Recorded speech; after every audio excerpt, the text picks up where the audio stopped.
রবীন্দ্রনাথ ঠাকুরের শেষের কবিতা উপন্যাসে প্রেম কোনো সাধারণ বা গতানুগতিক পরিণতিধর্মী বিষয় নয়। এখানে প্রেমকে দেখানো হয়েছে অত্যন্ত আধ্যাত্মিক, মনস্তাত্ত্বিক এবং দার্শনিক দৃষ্টিকোণ থেকে। রবীন্দ্রনাথ এই উপন্যাসে প্রেমের দুটি ভিন্ন রূপ, অমিতের ভাষায় ঘোড়ার জল আর দিঘির জল, এর মাধ্যমে প্রেমের এক অপূর্ব ও জটিল রসায়ন ফুটিয়ে তুলেছেন। উপন্যাসে প্রেমকে যেভাবে দেখানো হয়েছে তার মূল দিকগুলো নিচে আলোচনা করা হলো। 1. আসক্তিহীন ও মুক্ত প্রেম। উপন্যাসের মূল চরিত্র অমিত রায়ের কাছে প্রেম কোনো বাঁধন নয়, বরং তা মুক্তির আনন্দ।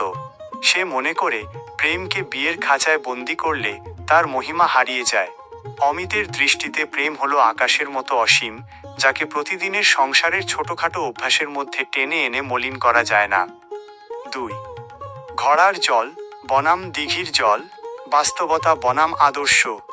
লাবণ্যের প্রতি অমিতের প্রেম এবং কেতকীর সাথে তার বিয়ের সিদ্ধান্তকে অমিত নিজেই একটি বিখ্যাত উপমার সাহায্যে ব্যাখ্যা করেছে।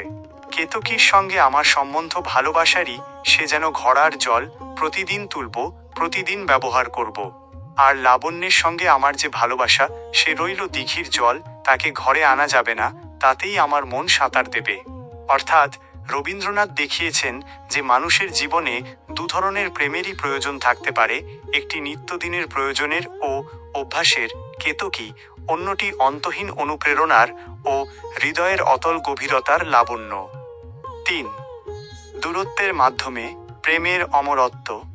উপন্যাসের শেষে অমিত ও লাবণ্য একে অপরকে গভীরভাবে ভালোবাসলেও এক ছাদের নিচে সংসার না করার সিদ্ধান্ত নেয়। তারা বোঝে প্রতিদিনের চেনা ছক, সংসারের টানাপোড়েন এবং অভ্যাস তাদের ভেতরের এই তীব্র, সুন্দর প্রেমকে সস্তা করে দিতে পারে। তাই তারা দূরে সরে গিয়ে নিজেদের প্রেমকে চিরন্তন ও অক্ষয় করে রেখেছে। 4. লাবণ্যের আত্মোপলব্ধি ও রূপান্তর। লাবণ্যের কাছে প্রেম ছিল অত্যন্ত পবিত্র এবং আত্মমর্যাদাপূর্ণ। অমিতের সংস্পর্শে এসে লাবণ্যের ভেতরে শুষ্ক বিদুষী নারীটি এক পরম অনুরাগী নারীতে রূপান্তরিত হয়। লাবণ্য বুঝতে পেরেছিল যে অমিতের কবিমন হয়তো বাস্তব সংসারের ভার সইতে পারবে না, তাই সে অমিতকে কোনো বাঁধনে না বেঁধে তার স্মৃতিকে হৃদয়ে ধারণ করে শোভনলালের সাথে জীবনের অন্য এক বাস্তব অধ্যায়ে পা বাড়ায়। 5. প্রেম এক আত্মিক সাধনা।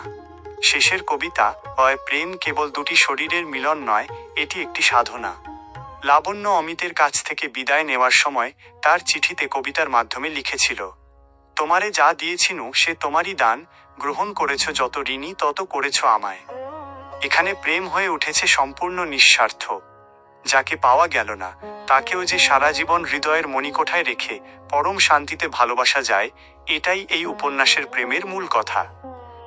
সংক্ষেপে রবীন্দ্রনাথ শেষের কবিতায় দেখিয়েছেন যে সব প্রেমের পরিণতি বিয়েতে বা একসাথে থাকায় নয়। কিছু প্রেম অধরা এবং অসম্পূর্ণ থেকেই পূর্ণতা পায়। মিলনহীনতার মাঝেই প্রেম কিভাবে চিরকালের জন্য সুন্দর ও অম্লান হয়ে বেঁচে থাকে, শেষের কবিতা তারই এক অনন্য দলিল।